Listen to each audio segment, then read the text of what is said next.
Our virtual guests and our in-person audience for tonight's town hall on mental health boards. My name is Barb Lymans and I'm with the Wheaton League of Women Voters. So this November, there's a referendum on our ballots to establish a community mental health board in Winfield and Wayne Townships. I want to thank all of you for attending in person and online, and of course, our panelists who are volunteering their time to help us learn about community mental health boards. The objective of this meeting is to provide information so you, the voters, can make an informed decision when casting your vote. The Wheaton League is not advocating for either a yes or a no vote. The goal of the League of Women Voters is to always present a balanced view and diverse opinions on an issue. Excuse me. Invitations were sent to those who have expressed concerns and objections to the establishment of a Township 708 boards, but sadly they declined to be part of tonight's panel. But we will try our best to present both the pros and cons of the issue.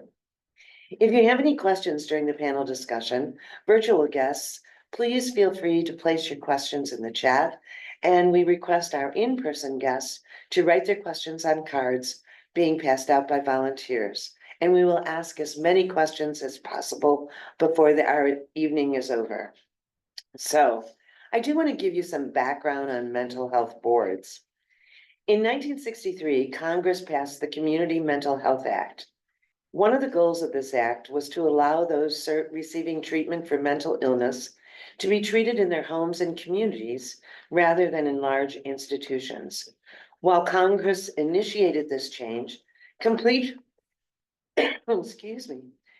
funding to accomplish the establishment of local mental health programs was not included in the act. In response to this funding problem, Illinois legislators enacted House Rule 708, which allows communities to seek funding for local mental health programs via referendum in their communities. If the referendum is passed authorizing the levy, then per House Bill 708, each community must establish a mental health board comprised of community members to administer the funds received. The laws governing the administration and scope of this legislation and mental health boards are outlined in the Illinois statutes. These statutes cover all aspects of setting up, funding, and organizing a local 708 board. If a referendum is approved by the voters this November, the volunteer board, consisting of 7 to 9 local residents with a vested interest in the township community, would be appointed by the township supervisor and approved by our local township boards. Community health boards provide no services directly.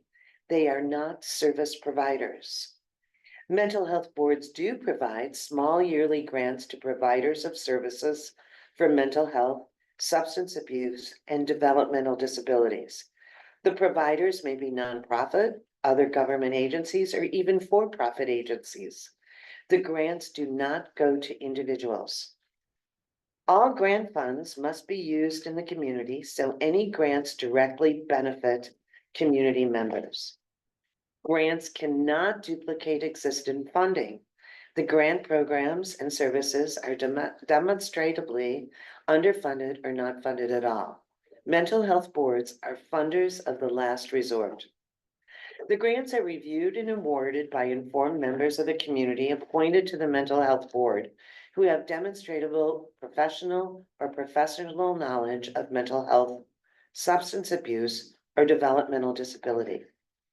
What to fund is determined on surveying the community's needs and 1 and 3 year plans. The boards are required to update yearly. The amount of money available for funding by the board is approved by the governing body based on the recommendations of the appointed mental health board. You will find the referendum question on your November 5th ballot. The maximum amount listed on the ballot is 0.05%. This would equate to $16.67 for every $100,000 of assessed valuation, or about $50 a year for a $300,000 home. This is the absolute maximum amount. The actual amount will be approved by the governing township board and actually could be less. So now that we've had some background, I'd like to introduce our panelists who will explore 4 basic questions for us tonight. Do we really need township community mental health boards? What do mental health boards do that is different? Are mental health boards effective? And what is the cost to taxpayers? Do mental health boards provide good value to taxpayers? So I'd like to introduce Cheryl Potts, excuse me, who's the executive director of the long-established Oak Park Community Mental Health Board.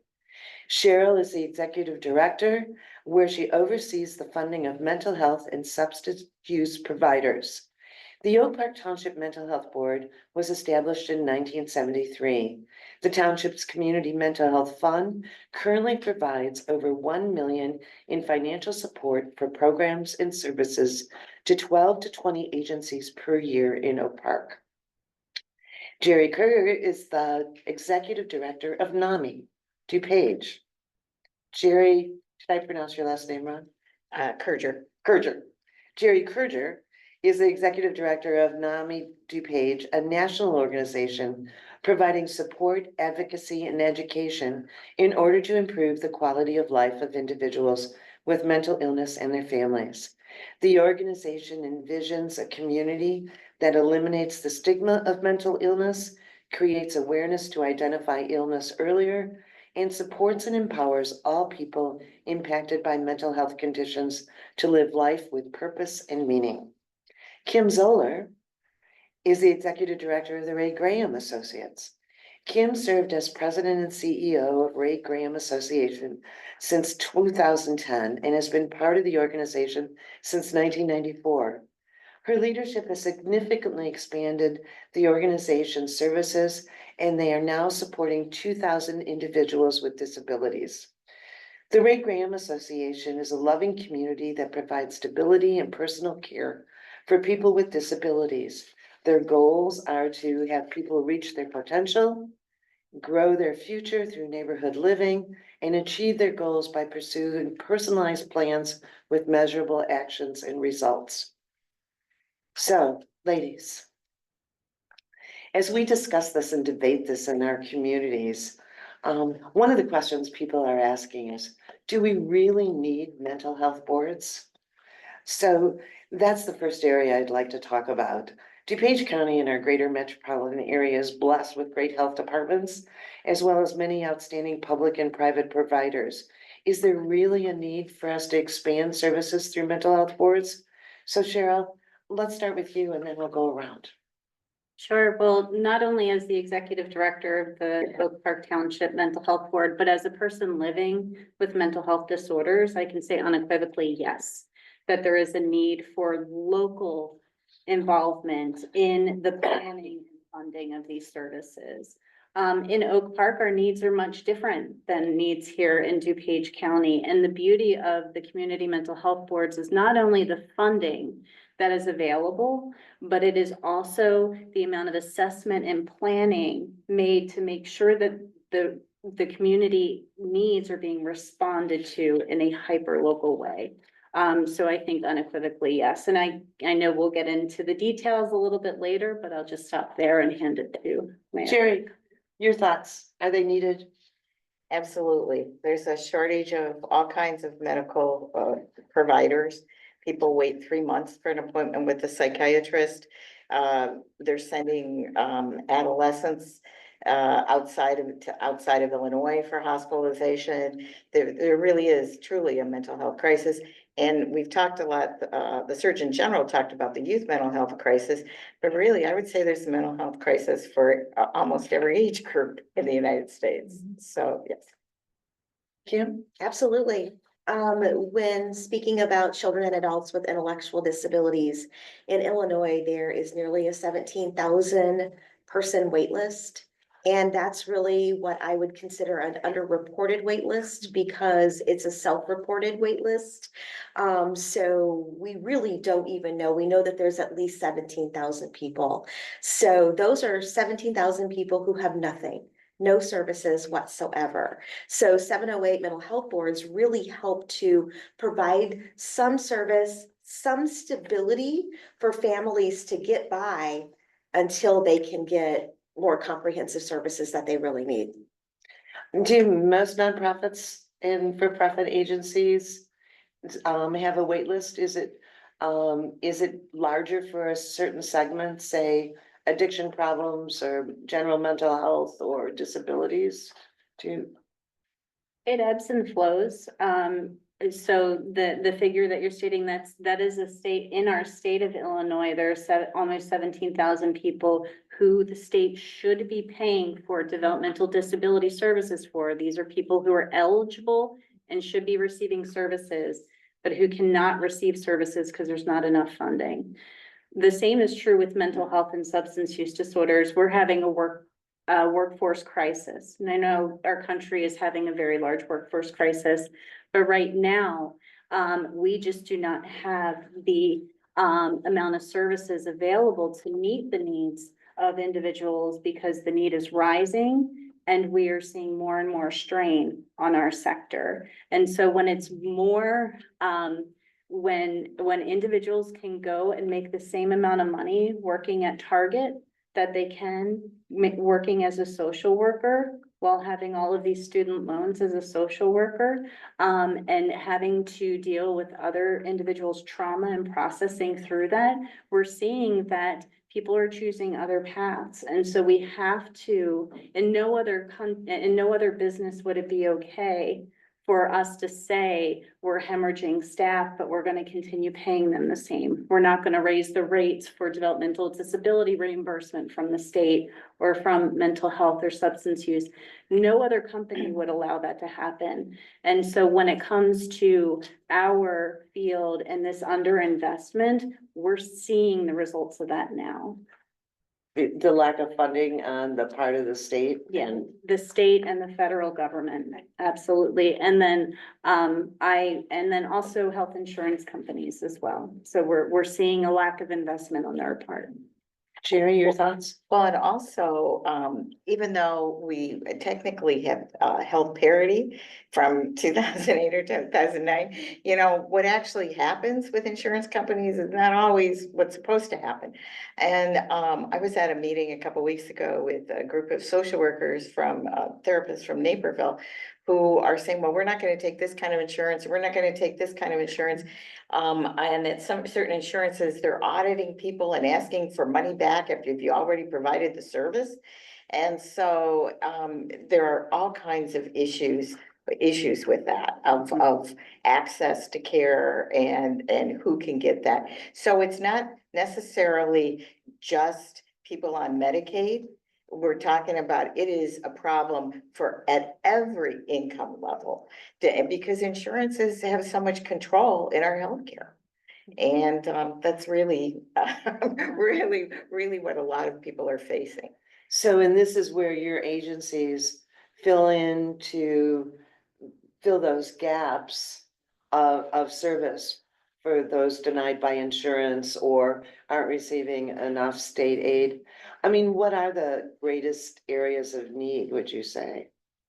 Well, when you're talking about the gaps in the greatest areas of needs, the model of NAMIs is that of lived experience. So the people that provide our programs or facilitate groups are people who either have a mental health diagnosis or they have a loved one with a mental health diagnosis, and they've undergone specialized training in order to work as a peer or a peer recovery support specialist. So what we have done, and what the state, well, actually the state and actually the whole country has realized, that this model is really very effective. Because somebody with a diagnosis can talk to someone else as a friend, as a peer, and say, this is what I do, and these are my coping techniques, and they can serve as a role model. And it was extremely effective, they found, during the pandemic, where people who had decades of anxiety and depression were talking to people who had newly found depression and anxiety. So we train peers, and that is a help to not only the person who then can have a job as a peer, but also it's a help to the person that they treat, the client. But on a bigger level, it's taking a lot of the pressure off the psychiatrist and the therapist, because you may need to talk to someone a lot, but it doesn't mean you need to talk to the psychiatrist a lot, or maybe not even a therapist. So if you come and talk to one of our peers one-to-one, or a group, take a support group, or take a class, that can meet some of those needs. And it is so much, it's free to anybody that needs it, to them. It is free to them. So there's really, they're trying to do, the governments and providers are looking for more out of the box things, and they're funding through loans to, or scholarships to various schools like College of DuPage and Elgin Community College and the like.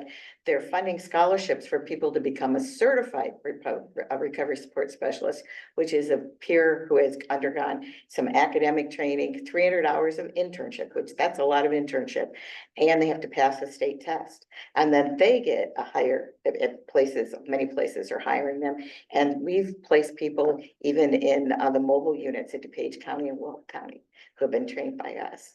So this increased need for services that you all are seeing is resulting in an increased need for training for people to support the services. Yes. So on the developmental disability side of things, families are forced into a hurry up and wait situation. So it's hurry up and get on this list, and then you wait and you wait and you wait. Hurry up and get on this list, and you wait and you wait and you wait. Can you give us some more So- detail of what we're talking about on lists? Absolutely. So let's just refer to the PUNS list. The PUNS is basically the name of the state's, I'm going to call it unserved list, because it's a prioritized list of people that families have to put their son or daughter on themselves. So you gotta know about it to get on it. Not everyone knows about it. Once you get on the PUNS list, you can wait for a very long time. I think the average wait time that I've heard from families is 11 years now. And even when your families call it the lottery, that they won the lottery, literally that's what they call it. So when your child or your adult at some point, if you don't get pulled off as a child, you get selected for the PUNS, you could wait up to another year for someone to get to you to help you apply for the services that you need. So in the meantime, we have families in crisis. Families are using emergency rooms at an alarming rate because of situations within their home, because they don't have the supports and services that they need to keep their family members safe and healthy. We have a pretty well-funded education system in our area. I think that we always want more funding for education, but when you take a step back, you can say we do a pretty good job here in. You're talking this to a area. former teacher, here. Be careful. I know my daughter is on that track, so but my point is that the school systems do a great job. They do a really nice job with children with disabilities. And when those children graduate, they oftentimes graduate to nothing. They graduate and they go back home and they wait again. And so is that when this PUNS list comes into?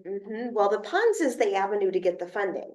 So if you have to wait 11 years to get the funding. From the state or the from federal the government? State of Illinois. Okay. Yes, from the state. So we spend our time trying to find those gaps and plug those services. And on the notion of mental health services, for a person who has an intellectual disability, it becomes even more challenging to find professionals that feel comfortable working with people with intellectual disabilities. So one of the things that we have been able to do with some $708 from other 708 boards is to create some of those customized services ourselves. We are experts in people with intellectual and developmental disabilities. So taking that expertise further, learning from Nami, from Jerry, we've partnered, we've come partnered. together to be able to find ways to meet those unmet needs that exist, and to keep people out of emergency rooms, keep people out of institutions, keep people at home and healthy, and hopefully one day be able to live independently in their own home. So, An example, No, I'm go sorry to ahead, go interrupt, ahead. but a great example, what you're talking about with the Community Mental Health Board funds in Oak Park. Those individuals who are coming out of the school system and might be ready for a supported employment program. Supported employment is a program that helps to assess someone's skills and abilities, and be able to train them up to work in any of the services that we see, find employers to match the skills and abilities with what the employer is looking for. So it might be at a grocery store. Our movie theater is a big hirer of the supported employment program. But there are individuals who, if they're not yet a part of the state system, that's not paid by anybody. Right. So what we can do is, while that person is sitting for 11 years on that funds list, we can pay for them to have the supported employment program so that they are living, thriving adult, as children, but also adult lives. Then when they finally get pulled, and they can receive those other wraparound services that are needed, and that set them up so that when their parents pass away, when their primary caretakers pass away, they're set up. We plug those holes. And so that is a good area of where we're seeing the local need. Here are our Oak Park residents, and here's how we're plugging the needs that the state's not paying, that the federal government's not paying, that no one else is paying for organizations like yours to be able to provide those services. So I think what I'm hearing you all say is that you are a great intermediary in a support for families suffering from, and the individuals suffering from these problems. Because it isn't just the individual who needs support, it's also the families who need support. And that I heard you say that your funds from your 708 board in Oak Park go to only people who live in Oak Park Township? Yes, so by law, the way that community mental health boards operate, we have to verify the residency of every person who has served through our dollars, and those individuals have to reside within Oak Park. And that is true for every community mental health board. So if Winfield Township passed a mental health referendum, it would only, the dollars would only go to citizens of Winfield Township, and then the same for Wayne Township. Correct. So I have to ask, if it doesn't pass, do those families get looked over? We go to where we get funding. Okay, we don't have any big state grants. We don't get reimbursed by insurances or Medicaid. So when we get a grant that says, here's $20,000 and we're gonna do, and we say, when we submit it, what we're gonna do in that township, we go do that. If we don't get that grant, I don't know that I can tell you it wouldn't be $20,000 worth. We might do some things in there, but it wouldn't be, it would be left over from our general funds, what we could do. If we get a grant, we do everything that we say we're going to do. And so it really changes. Bloomingdale Township was the first one, and DuPage, and to have a 708 board. And we do so much in Bloomingdale Township that I know we would never have done. Because, our offices are in Milton, but we do an awful lot of things in Bloomingdale, and it's because of that. Yeah. Because if we get the grant, we'll do everything that's in that grant. And it provides the services. Most of the time we go to that community, to that township to do it, whether it's in the schools or a senior center or a library. So we're out in that community, and that also lessens the transportation barrier for a lot of people, because we come into your community for most of the time to do the program. I mean, on that note, Jerry, in the communities where we do get 708 funding, I mean, the beauty of it is really partnering with that community to find out what the community needs with that assessment Exactly, yeah. piece. So, I mean, certainly whether it's Bloomingdale, Milton, others that have come online in our area, there is a more robust set of opportunities for families and for adults with, children and adults with mental health support needs, with intellectual disabilities. And a big part of, I know what we do is just even that outreach component. Sometimes families are so bogged down, they don't even know which way to turn. So really doing that outreach and also focusing on people who are bilingual, doing it in the language in which people speak and read is becoming, it's very important. So, I mean, you can tell the difference in the service packages in those communities that are, have 708 mental health boards. You absolutely can. I do think that there is a significant leg up for communities that do have the boards. And it's, I think what you're illustrating, both of you are illustrating, it's not just about the pure dollars. The dollars help, but it brings communities together to say, okay, what do we need? Not what the state needs, not what the US needs. What does my community need and how can we respond to it? So we've been able to significantly reduce waiting lists for psychiatry, even child psychiatry, which is, we all know child psychiatry is the worst to get access to. We've been able to make significant strides in reducing our wait lists for psychotherapy and psychiatry for adults and children just by making that funding investment. But it's also bringing the people to the table, because you're working within a continuum of care.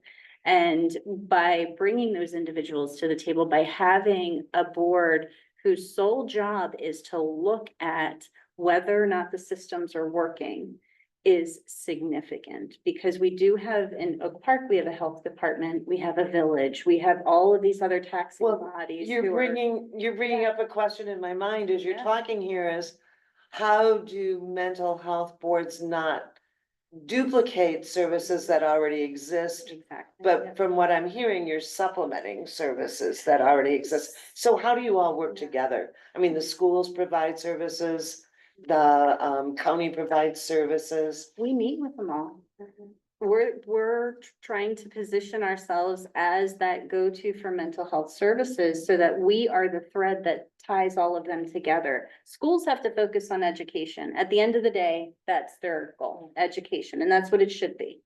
The health department is looking at all types of, I mean, we just had COVID. We know what health departments respond to, right? So, or have, I shouldn't talk about it in the past tense. We know that health departments are constantly responding to lots of things. The village also in Oak Park has a tremendous amount of work it must do. And so what we're that little bug in the ear that's like, hey, mental health is important. What do you guys want to do? What is necessary? What do you need? So an example in Oak Park, the village said, we really want to figure out how to get mental health crisis calls away from the police into social workers. Can you bring together a task force that helps us to do that? And I led that task force with a co-chair. So they, and the schools as well, what are the services that your students need? How can mental health help to get at your end goal, which is to making sure we have the most well-educated children possible? And so it really isn't duplicating, it's being that torchbearer. Well, and wouldn't you say, I mean, during the application process, I mean, it's a very detailed application process and a detailed vetting process so that the leadership of the 708 board can say, okay, we know exactly what we're funding, we know exactly what outcomes we're hoping to get. And the accountability is there, it's good there. I mean, as a provider, we are expected to deliver what we were supposed to deliver, be accountable to the 708 board, and show that we have been good stewards of the funds. So just that vetting process of the applications ensures that there's really no duplication. You're not funding the same thing twice. And as part of the application too, at least in the applications we filled out, you have to demonstrate that you're not doing something that's already funded by someone else. So Well, that's part of that. and that's one of the concerns, I think, of people who are questioning the need for a mental health board is, are you adding another layer of government and another layer of institution that makes just things more complicated? Well, Jerry? in DuPage, during when Milton Township was when it was on the referendum there. A lot of people said, well, you have this great health department, and we do. DuPage has a fabulous health department, right? For mental health, they serve Medicaid and Medicare. But nothing, it doesn't matter how great your insurance is and how nice your home is and how much cash you have in your pocket. For long term, they'll serve crisis services, the 988 and things like that, but not for regular care for mental health. And so people are so confused by that. And I had someone knock on my door during election season and say, he was distributing his literature. And I asked him, what do you think of the 708 word? Oh, we don't need it. And I said, well, why not? I said, where do people go in DuPage County that have? And he said, well, they go to NAMI. And so, Well, that was a little ironic. and then he said in the NAMI building, and we don't have a building. We were in the health department, but we pay the health department rent. So this is that. And it's like, well, yeah, you just, you have insurance and well, you don't go there and maybe your insurance won't be taken somewhere else. And for what we do, nobody else really does that. So with the support groups for individuals and support groups for families and classes for families and all of those kinds of things, we have a living room program. Other people aren't doing that here. And so it's not a duplication of anything, but a lot of people think it is. And they also think that, well, if I just give the money to the health department or to the county or whatever that is. And, my thing is that I think the township really is a great unit, I think, of government because it serves the you and your neighbors. Okay, that's who it serves. So I know that my big $22 or whatever it is I pay a year in Milton Township, which that's what it was the first year, is going to go for my family, my neighbors, my friends.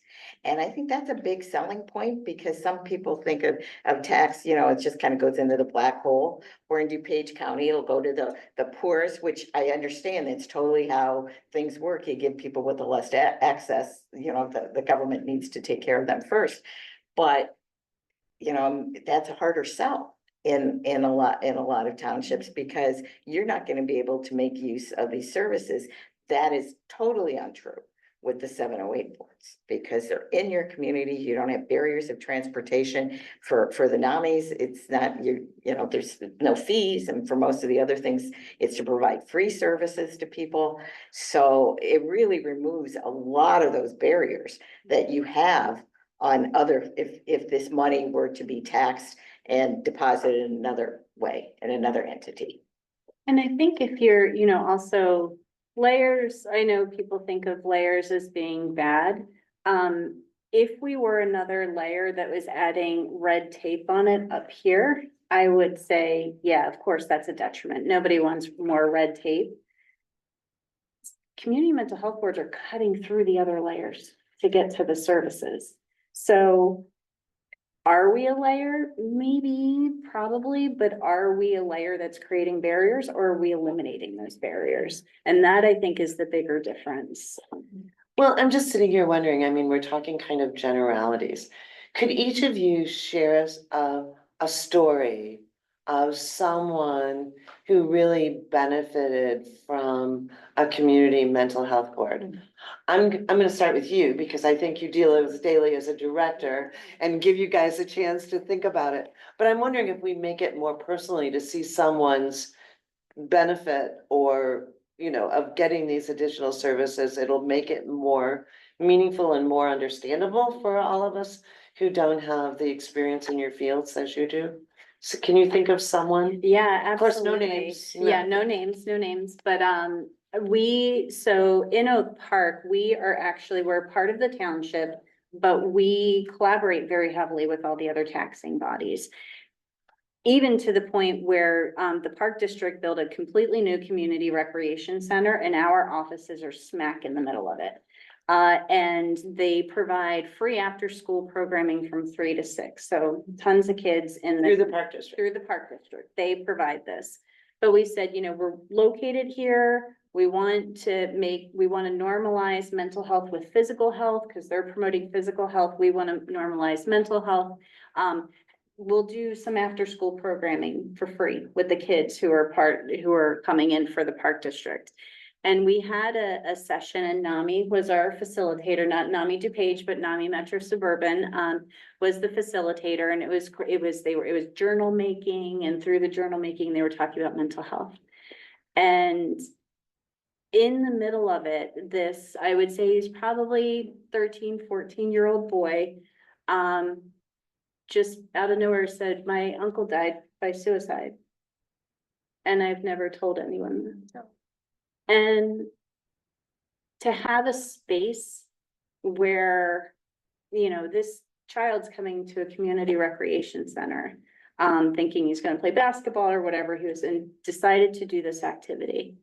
And to be able to have the courage and to have a supportive space to be able to say that, we absolutely made a difference in that child's life. Because that space was provided by $708. Because it was $708 that opened that door and provided that program.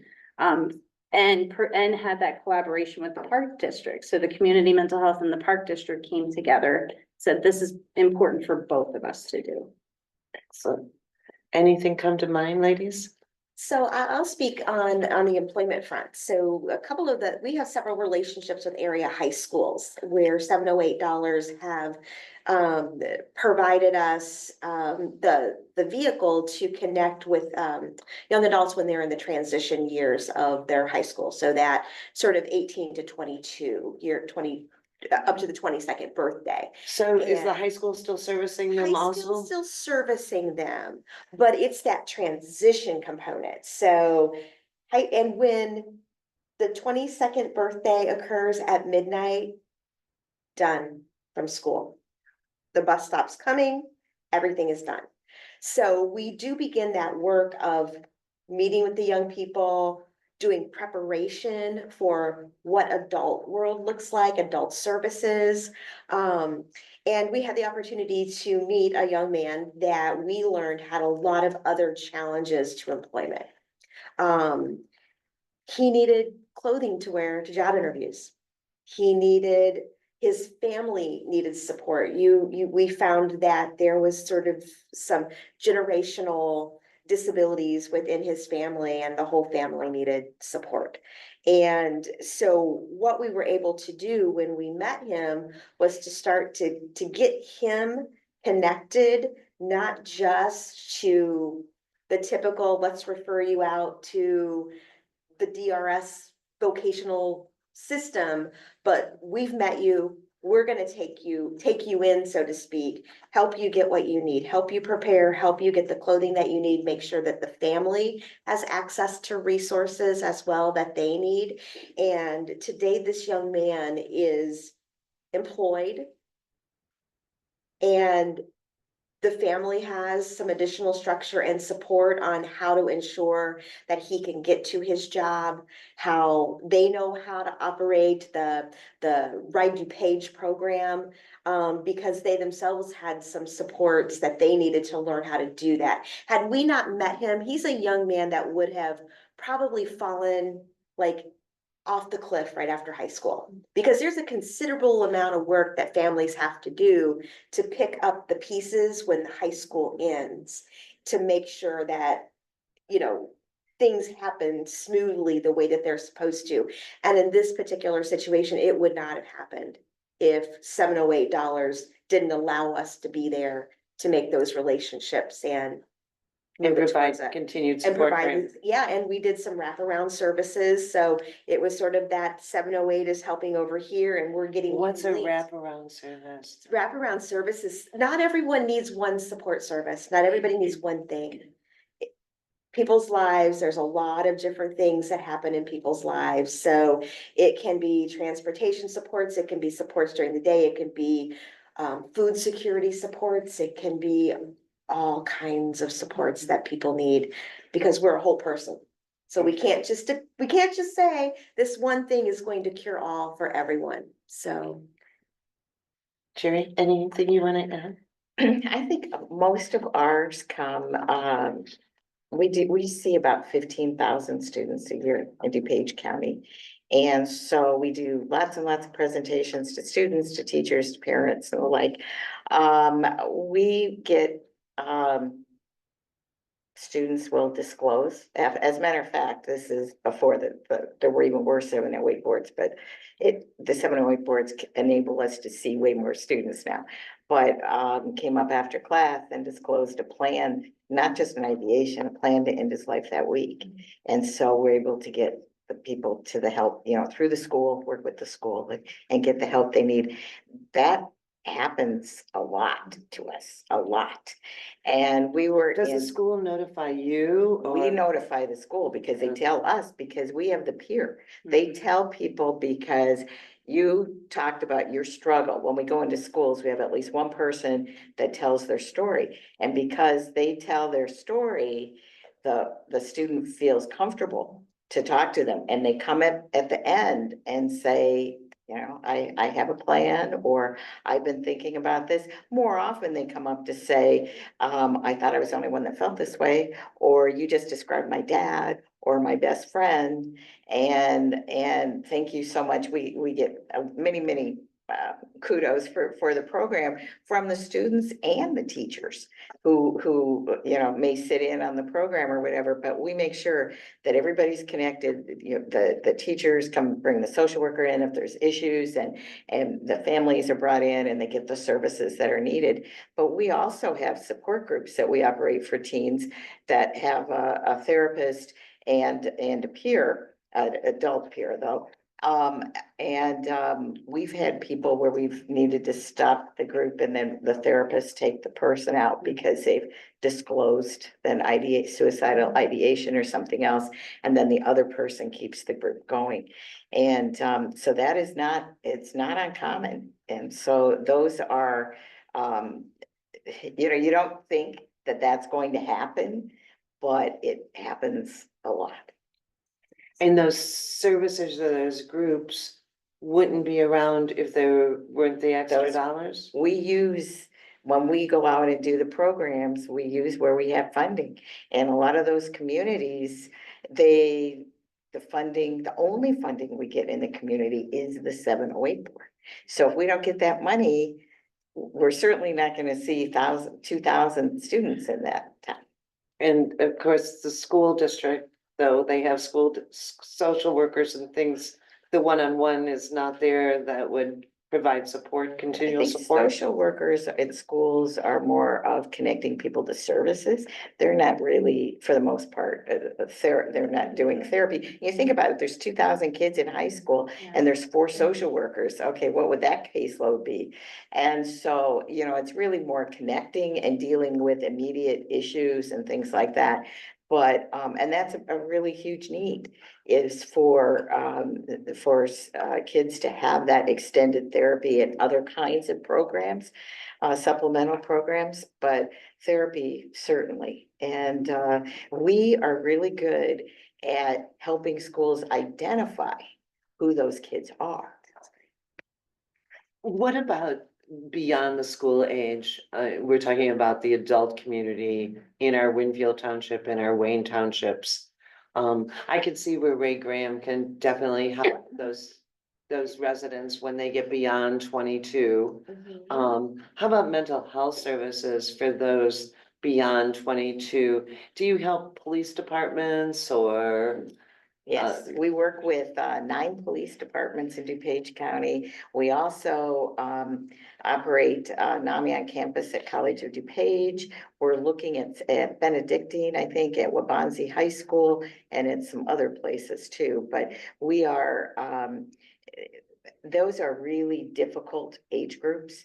And because for many people, that they start presenting with mental illness 17, 18, 19 for a lot of people, especially things like schizophrenia. And if they're away from home and nobody really knows what they were like before, how do you know somebody's different? And so you see a lot of kids really young adults having issues at that time.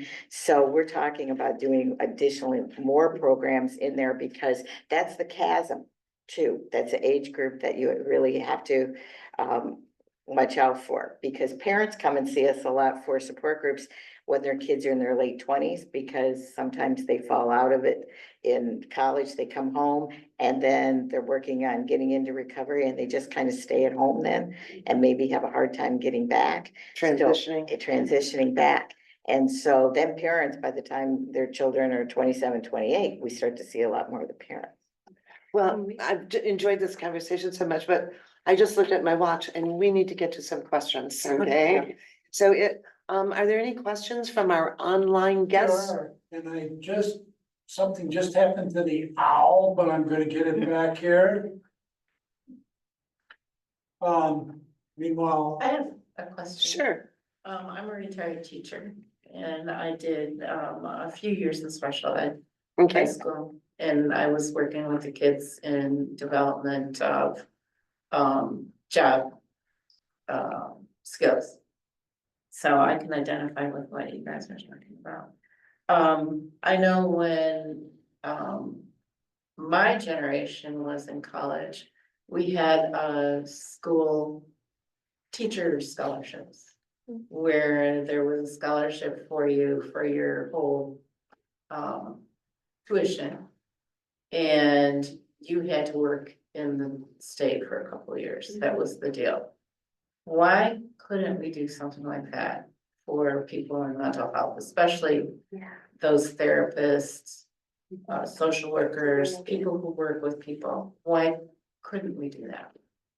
I'm gonna interject here and say, I think that's a great idea, but we probably need to take that to our state legislators to suggest that. Yeah. So I'm going to ask if we can just say that and move on to a question specifically about 708 boards, if that's all right. Just to interject though, and I'm happy to talk with you after, there is some movement in the state legislation to do that. Is there? Yeah, so I don't know about entirely free, but definitely to incentivize people to get in, but I can talk to Okay. you more after. Great, thanks.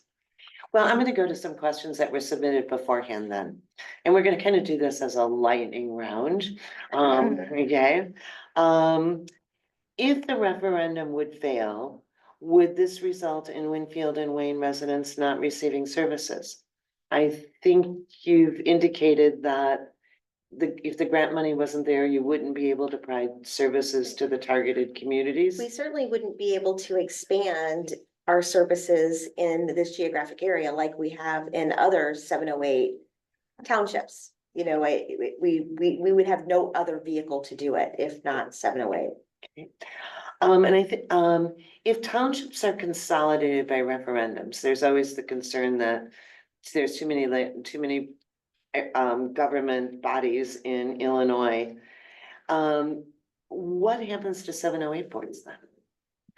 So 708 boards can be a part of any taxing body. If we had a relationship with the park district in Oak Park, if our township, God forbid, went away and we wanted to be under the park district and they wanted us, then we could be a part of that relationship. But any taxing body can form a community mental health board or host a community mental health board. Mike is madly waving over there. yeah, actually, there was a statute that was established by, and whatever taxing body takes over the responsibilities of the township, if it would go away, whatever governing body, the county or whatever, that's where the 708 board would reside.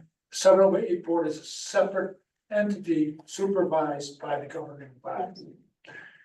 I do have some questions. I did get my owl back, I'm glad to say, and we could also have people ask in person if you want. Yeah, I think better to make sure we get more questions answered. Okay, Just maybe read the questions to us. yeah, here's a question. What recommendation do panel members have for established 708 community mental health boards to increase awareness of the value of the board grants provide to the community?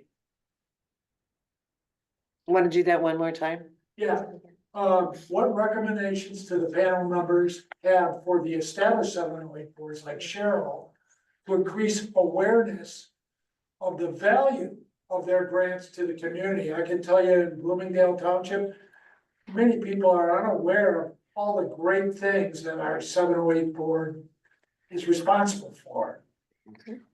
So we ask our agencies to say when they're conducting a program that's funded by the Community Mental Health Board, to let people know that that is why those services are being provided. We also, as I mentioned earlier, we collaborate very closely with other taxing bodies and other nonprofits who we may not fund directly, but to make sure that they know that we're there and can call on us if there are issues that come up. And there is not one table, one meeting that I will not invite myself to as, and Mike knows that very well, to constantly be at the table and say, the Community Mental Health Board is here and this is what we do. So that's some things. So I did get a question in advance of, while if the referendums would pass and the money would be collected, how much of the money is spent in administrative costs to maintain and run and develop grants, do needs assessments for a mental health board? So is all the money, how much of the money would need to be spent on administrative costs? Our board requires that we have less than 20% in admin costs. Everything else is going out the door. So the vast majority of our budget is going out the door. We do not have a lot of staff, but with the staff we have, we do a lot of work. Okay, great. Another question, Mike? Yeah, this is for Ray Brand. Is your work, aside from the IEP multidisciplinary team assessment, done in the senior year in high school? So When they enter the transition When we- program in the high school? Yes, and it depends, we work with various schools, we work with about 5 or 6 schools right now. And they invite us in at different times, but we tend to work with people, students in the last year or 2 years, so What age is So that would be 20 to 22. Okay. Okay, but it could be 18 to 22. Okay. And we integrate within that process of the IEP, so we will attend those meetings, we will be a part of what is happening, but then also create our own plan to connect each individual student to what they need after high school as well. Another question, Mike?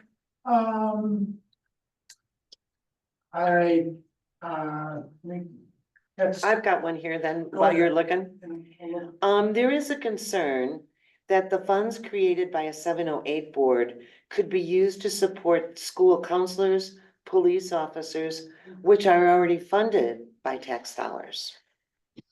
It cannot supplant any additional funding. So if there are unfunded initiatives or programs that are more innovative in nature and aren't funded by the village or the state or the feds, then Community Mental Health Board could consider it. But things that are already funded, like we will collaborate with the police, but we don't fund the police. Same with NAMI. NAMI does training for the police, but they're not funding the police in any way. So if the police department already has a social worker, they couldn't transfer that salary to the 708 board. If they could, the 708 board would fund additional services, not replacement services. Is that correct? I think it would depend on how it's structured. I'm not sure I understand that question. So if the police already have a budget and they're already funding these services and these positions are funded, the Community Mental Health Board can't come in and fund those. Positions. So, yeah, Yeah. okay, take that out of their budget so they have more money for something else. Right, yeah. I have a question related to that. So if they don't have the funds for a social worker, could they use a 708? That they can do. Many Yeah, schools, if there's but no- many, But I wanted to make sure. Yeah, we can't fund something that they're already funding.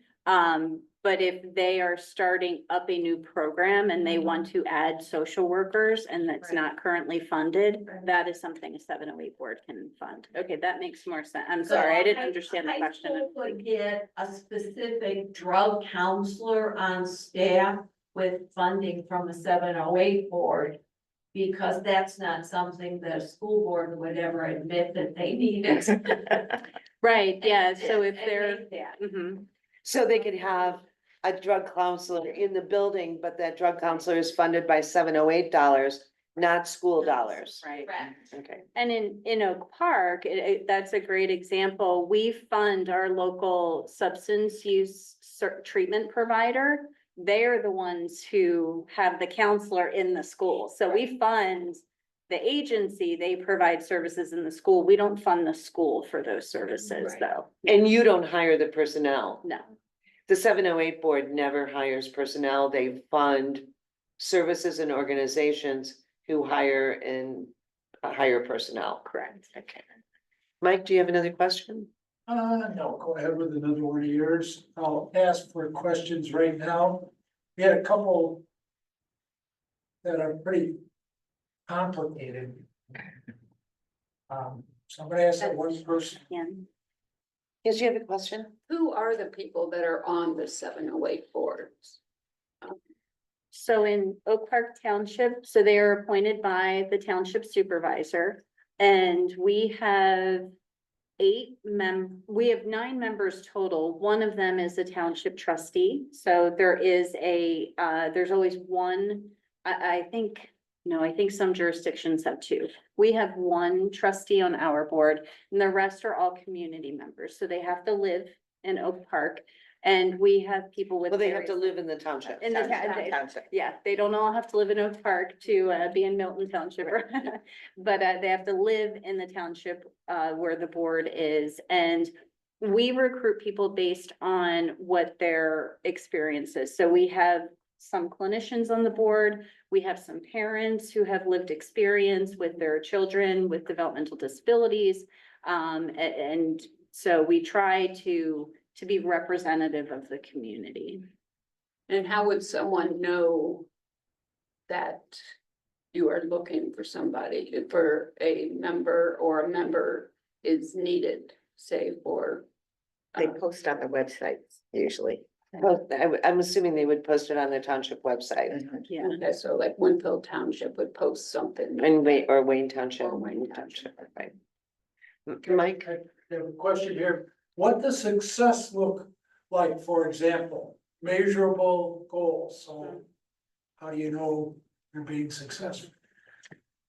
In Oak Park Township, we utilize the national outcome measures that are set by SAMHSA, so the Substance Abuse and Mental Health Services Administration.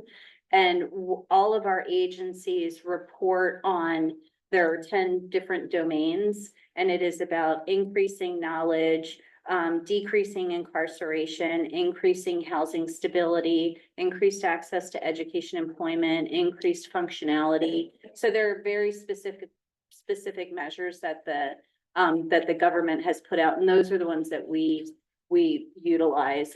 We also, when it comes to psychotherapy and psychiatry services, we are also looking at increased functionality, but we measure waiting list times too. Because if we're funding, we want to see those waiting list times come down. So that's a measure that we utilize as well. There's a follow-up question there.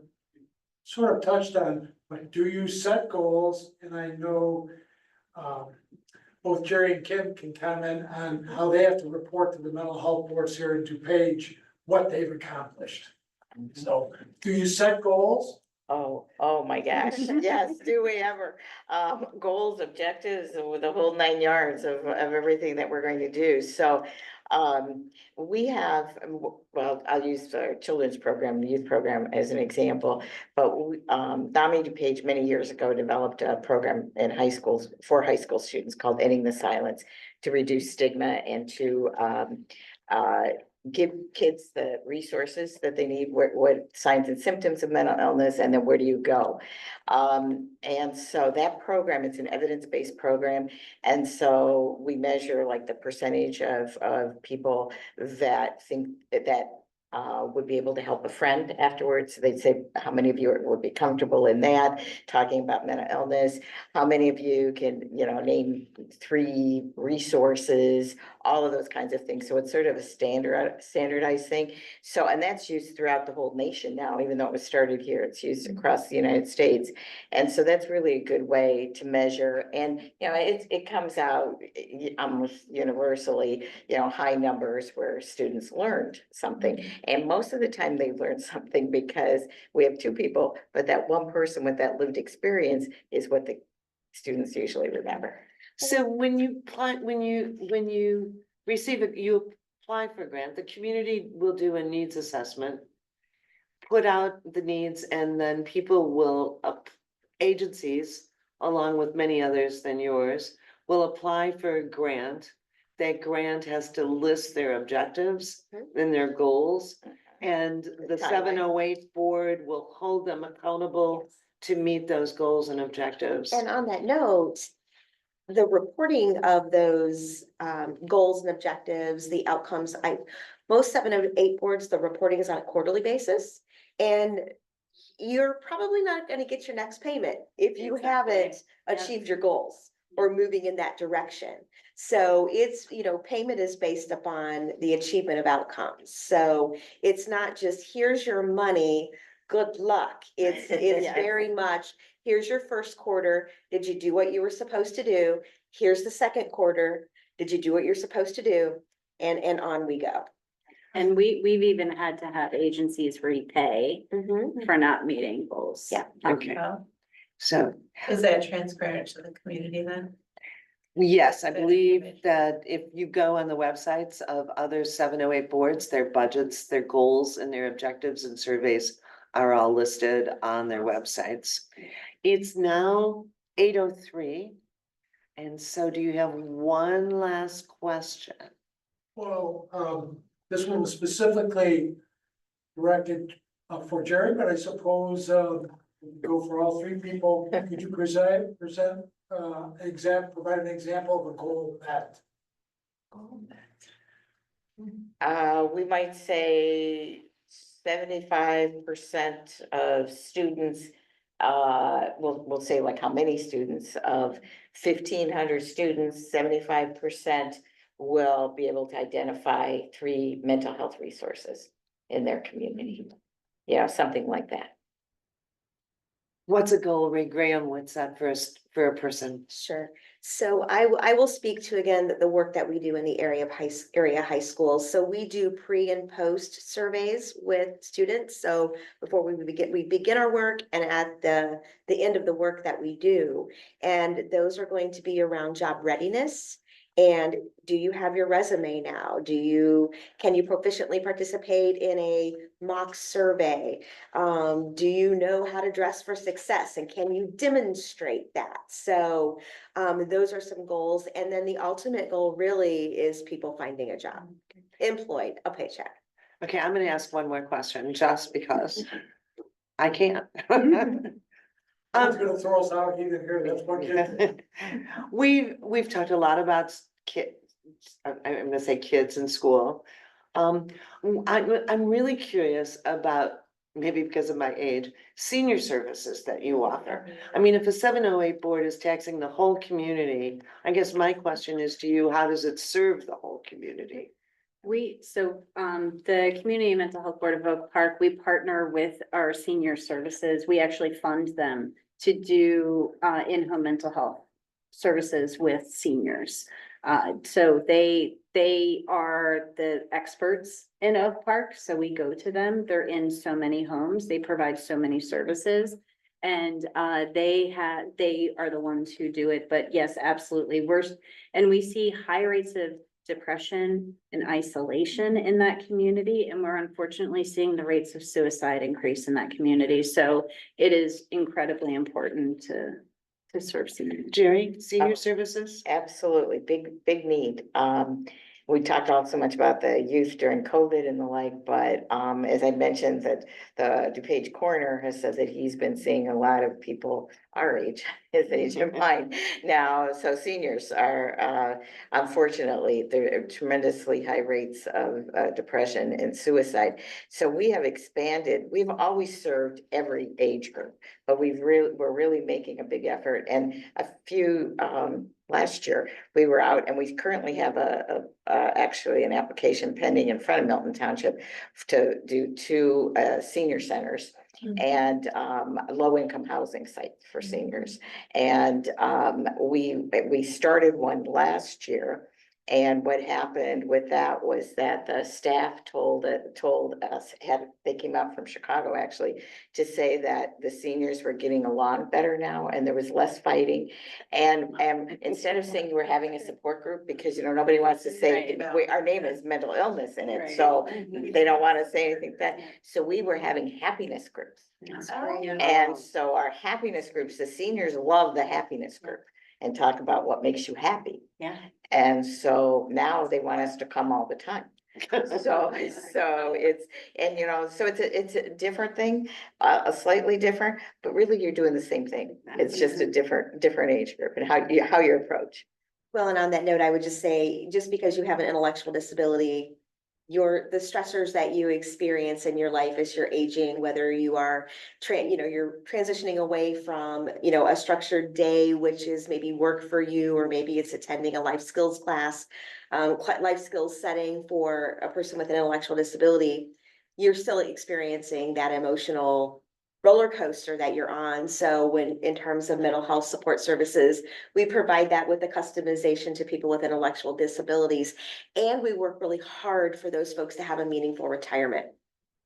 And that's something that we always say in our field, is that people with intellectual disabilities sometimes can never retire because there just are not services for them that meet their needs sometimes. So we try to make sure that happens in a way that people want to see happen in their life. Well, I want to thank you three for traveling to come and educate us about 708 boards and the services, the needs, so that people in the Winfield and Wayne Township can make an educated decision on their ballot on November 5th. Thank you. So on November 5th, I'd like to remind you all to vote your whole ballot. And at the bottom of the ballot will be a resolution that says, shall Wayne Township or Winfield Township levy an annual tax of not to exceed 0.05% for the purpose of providing community mental health facilities and services for the person with a developmental disability, mental health disorder, or substance use disorder. And then you will be asked to vote yes or no. So please feel free to reach out to Mike. Do you want to give your website? Yes, we have a website, Advocate for 708, that they could reach out there. We also have a Facebook page called Mental Health Boards For You page. And anybody can ask a question there. And one thing I need to mention about the referendum, that is the maximum amount because of the tremendous value of the homes in our communities. The actual levied amount will be less, we're recommending half of that as a group. So it's about $8.50. So if you have a house worth $400,000, about $35, $33, depending on if you have a homeowner's exemption. So it's very minimal. So we hope that you'll reach out to others who live perhaps in townships, Bloomingdale Township, Milton Township, and see how they feel about the mental health boards. Just make sure you have an educated, done your homework and come to vote with an educated opinion. So I think that's it. Yeah. Thank you. Thank you. Thank you, Barb. You were great. Yeah. Well, Yes, and you have a TV